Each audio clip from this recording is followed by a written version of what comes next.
ఎవరెన్ని విషయాలు జిమ్మినా గానీ. రమేష్ గారు, ఒక పక్క రైతులు సంతోషంగా తమ భూముల్ని ఇచ్చి రాజధాని నిర్మాణం కోసం ఇచ్చేందుకు ముందుకొస్తుంటే మీరు మాత్రం ఇబ్బంది పడుతున్నారు అని అంటున్నారు కదా. అంటే ఎవరైనా రైతులు వచ్చి మీ దగ్గర ఏమైనా మొరపెట్టుకున్నారా, లేదు కేవలం రాజకీయ లాభం కోసమే అమరావతి పైన విష ప్రచారం చేస్తున్నారనే ఆరోపణలు నిజమే అంటారా? మేడం గారు, మేము ఎక్కడా కూడా వైఎస్ఆర్ కాంగ్రెస్ పార్టీ తరఫున రైతుల్ని ప్రభుత్వం ఇబ్బంది పెడుతుందని చెప్పి మాట్లాడిన సందర్భాలు ఎప్పుడు వచ్చినాయి? అమరావతిలో ఉన్న రైతులందరూ రోడ్డు ఎక్కి సోషల్ మీడియా ప్లాట్ఫామ్స్ లో కానీ మీడియా ముందుకు కానీ వచ్చి మేము సిఆర్డిఏ ఆఫీసుకు వెళితే అక్కడ కనీసం మమ్మల్ని పట్టించుకునే నాదుడు ఉండట్లేదు, మమ్మల్ని లంచాలు అడుగుతున్నారు, మా ప్లాట్లు మేము భూములు ఇచ్చిన రైతులము, మా ప్లాట్లు మాకు ఇవ్వడానికి లక్షల రూపాయల లంచాలు అడుగుతున్నారు, మేము ఏదన్నా కాగితం ఇస్తే ఆ కాగితాలు తీసుకెళ్లి చెత్తపుట్టలో వేస్తున్నారని చెప్పి మీడియా ముఖంగా ఆ రైతులు వచ్చి బయట మాట్లాడిన తర్వాత వైఎస్ఆర్ కాంగ్రెస్ పార్టీ మాట్లాడటం జరిగింది. వంశీ గారు ఏం చెప్తారు? మాకంటే అసలు మాట్లాడే అర్హత లేదంట, వాళ్ళు అమరావతి రాజధానిలో ఉన్న రైతుల గురించి మేము అసలు మాట్లాడకూడదంట, వాళ్ళందరినీ మేము కొట్టించాం తన్నించామంట. హైకోర్టులో హైకోర్టు చెప్పింది పాదయాత్ర చేసుకోమని. ఆ తర్వాత మీ ఆధార్ కార్డులు చూపించండి అమరావతి అని చెప్పిన తర్వాత ఒక్క రైతు కూడా ఆ పాదయాత్ర చేయకుండా ఆపేసి వెళ్ళిపోయిన పరిస్థితిని కూడా మనం చూసాం. అంటే తెలుగుదేశం పార్టీ స్పాన్సర్డ్ పాదయాత్ర అమరావతి పాదయాత్ర అనేది అందరికీ తెలుసు, రాష్ట్ర ప్రజలందరికీ. ఈ రోజున వంశీ అన్న ఒక నిమిషం, సరే సరే, ఇప్పుడు 11 పడిపోయాము, 3 పార్టీలు మీరు కలిసి ఉండకపోతే మీరు 11లో ఉండేవాళ్ళు అందరికీ తెలుసు. చెప్పుకోగలరా? నువ్వు మాట్లాడే మాట ఒంటరిగా 175 నియోజకవర్గాల్లో పోటీ చేసి అధికారంలోకి వచ్చి అప్పుడు మాట్లాడు. అంతే తప్ప బీజేపీతో పొత్తు పెట్టుకుని జనసేనతో పొత్తు పెట్టుకుని అవసరమైతే ఇంకేనా పార్టీలు ఉంటే వాటన్నిటితో కూడా పొత్తు పెట్టుకుని ముఖ్యమంత్రి కావడం అనేది గొప్పేమీ కాదు. రేపు పొద్దున్న నువ్వు పొత్తు పెట్టుకోకుండా 175 నియోజకవర్గాల్లో తెలుగుదేశం పార్టీ పోటీ చేసి ఒంటరిగా గెలిచి మేము ముఖ్యమంత్రి అయ్యాం అని చెప్పు. అంతే తప్ప ఈ మాటలకు పడిపోయారు, ఈ మాటలకు పదికైపోయారు, కావాల్సింది. నువ్వు మాట్లాడు. పొత్తు పెట్టుకోకపోతే నువ్వు గెలవు కదా. చంద్రబాబు నాయుడు ముఖ్యమంత్రి అయ్యే పరిస్థితే లేదు.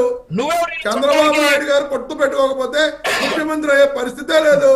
మళ్ళీ మీరు మమ్మల్ని 11 పడిపోయామని విమర్శించడం. వంశీ అన్న మాట్లాడుతూ మాట్లాడు. రాష్ట్రాన్ని విడగొట్టాం, ఒక్క నిమిషం నువ్వెవడి చెప్పడానికి మధ్యలో నీకేం సంబంధం? పొత్తుల గురించి మాట్లాడడానికి మా ఇష్టం, అది మాకు సంబంధం ఏంటి? ఈ రాష్ట్రంలో 40% ఓటింగ్ ఉన్న పార్టీ మాది. రాజ్యాంగంలో 40% ఓటింగ్ ఉంది. మాకు సంబంధం కాక ఎవరికి సంబంధం? మీకు సంబంధమా? ప్రజలను మోసం చేసి ఏమార్చి అధికారంలోకి వచ్చిన మీకు సంబంధమా? పొత్తుల్లో లేవు అంటే నన్ను మాట్లాడినవరా? నేను మాట్లాడేది ప్రజలకు చెప్పండి.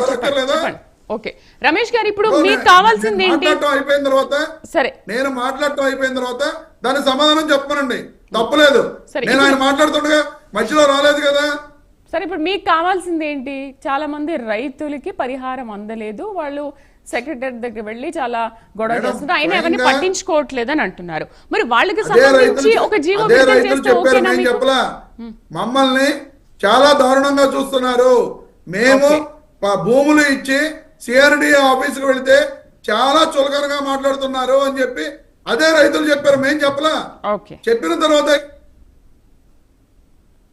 కదా ఇన్సిడెంట్స్ అన్ని వచ్చి త్రిసభ్య కమిటీ అక్కడికి వెళ్ళి కమ్మసాని చంద్రశేఖర్ గారు వీళ్ళందరూ కూడా రైతుల యొక్క కష్టాలు మేము తీరుస్తామని కూర్చుంది.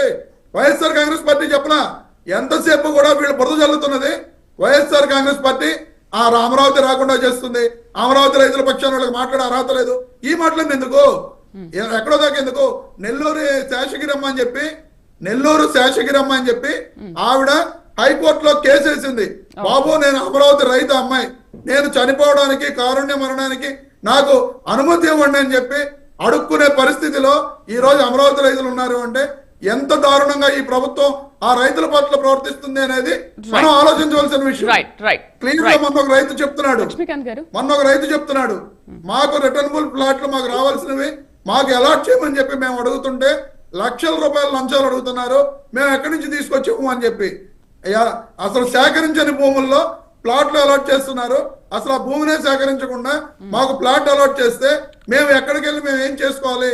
ఆ ప్లాట్ అమ్ముదామంటే కుదరదు, ఆ బ్యాంకుల్లో లోన్లు ఇవ్వట్లేదు అని అమరావతిలో ఉన్న రైతులందరూ గగ్గోలు పెడుతున్నారు. అవి తీర్చడం నేర్చుకోండి ముందు, అంతే తప్ప మేమేదో సోషల్ మీడియాలో వస్తున్న ప్రచారం నిజమే అనుకోవాలా? నిజంగా రైతులు ఇవ్వడానికి ఇష్టం లేదు. సర్వే చేశారా? లేదు రమేష్ గారు